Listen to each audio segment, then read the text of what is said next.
Dans un pays lointain, vit un homme appelé David. David est marié à Jen, son amour d'enfance. David et Jen sont riches car ils travaillent très dur. 2 années auparavant, David et Jen sont venus dans cette ferme pour y travailler. Ils se disent toujours des mots gentils l'un à l'autre. Mon amour, Jane, je t'aime comme jamais je ne t'ai jamais aimé. Tu es si étonnante. Une femme vertueuse. Tu es le meilleur mari au monde, David. Une femme appelée Mama Bomboy et son petit Choukudi rendent visite à la ferme de David et Jen. Judy, allons dire bonjour à David et Jane. Je crois que tu les connais, n'est-ce pas? Oui, je les connais, maman. Je me demande comment ils peuvent être heureux malgré le fait qu'ils ne puissent pas avoir d'enfants. Cette femme est stérile. J'ai besoin de leur faire savoir combien ils devraient se sentir misérables. Bonjour les amoureux. Bonjour, Mama Bomboy. Et alors?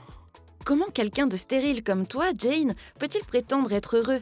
Vous devriez vous lamenter et cacher votre visage. Oh non, pas encore. Tu devrais donner un enfant à ton mari ou retourner chez tes parents. David ne mérite pas cela. Il est un homme bon. Et Jen commença à pleurer. Madame Bomboy, comment pouvez-vous être si dur avec nous? Mais qu'est-ce qu'on vous a fait? Allons-y, mon fils. Jane, mon amour, ne pleure pas, s'il te plaît. Tu sais combien je t'aime. Te préoccupe pas de ce qu'elle dit. Elle vient de dire que je suis stérile. Tu sais que j'aime aussi les enfants comme toutes les femmes. Ne pense pas à ce qu'elle a dit. Ça ne me dérange pas d'avoir des enfants. David et Jen étaient à nouveau heureux. Une semaine plus tard, David a été invité à un rendez-vous.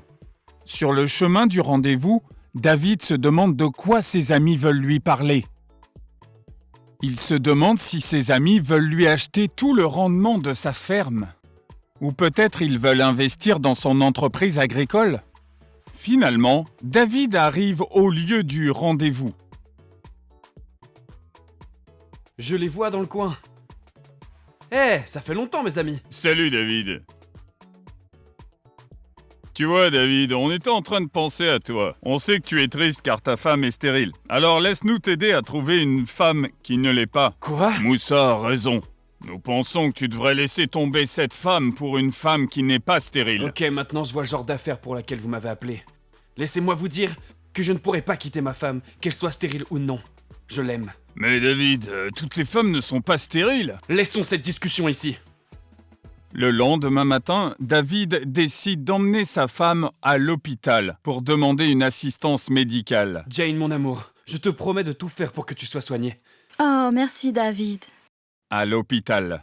Bonjour. Bonjour. Docteur, j'ai amené ma femme pour le traitement.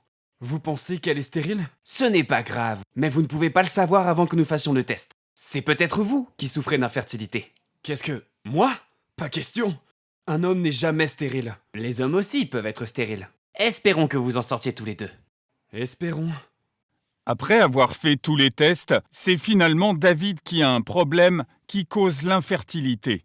David a une quantité de sperme inférieure. Le docteur leur dit... Insémination intra-utérine. La procédure d'insémination intra-utérine doit être effectuée. David et Jen sont d'accord pour effectuer la procédure. Le docteur leur dit... De nombreux cas d'infertilité peuvent être traités lorsqu'ils sont diagnostiqués à temps. Les causes suivantes sont les principales causes de l'infertilité.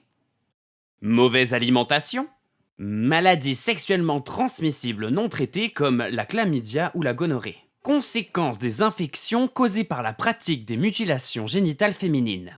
Avortement ou accouchement à risque. La pratique de douche à base de plantes et de lavement qui mène à une infection pelvienne et à l'obstruction des tubercules. L'exposition au tabagisme, à l'essence, au plomb et à d'autres polluants environnementaux. David et Jen veulent suivre cette procédure d'insémination, appelée IUI. À l'hôpital, David attend patiemment. Le docteur a placé le sperme de David dans l'utérus de Jen afin de faciliter la fécondation. Jen a utilisé un test de grossesse et 4 jours après, elle est enceinte. 9 mois plus tard après la procédure d'insémination. As-tu un nom pour notre enfant qui est dans ton ventre? Je pense que je vais l'appeler David. Ils sourient tous les deux et continuent. Il était temps de se rendre à l'hôpital pour la naissance. David et Jen étaient finalement très heureux d'avoir un enfant. Je suis heureux maintenant. Je suis père. Non, David, tu es plus qu'un père. Tu étais plus qu'un père avant même que nous ayons eu ce bébé, Ameche. Oui, Jane, mon amour. tu es aussi plus qu'une mère. Mes amis, j'ai appris que l'infertilité n'est pas une malédiction. C'est une maladie qui touche aussi bien les hommes que les femmes et qui peut être traitée et évitée. Personne ne devrait être stigmatisé parce qu'il est infertile. Je m'excuse pour toutes les mauvaises paroles. Maintenant, j'ai appris une leçon. Ce que tu as dit est juste. I'm a woman, I am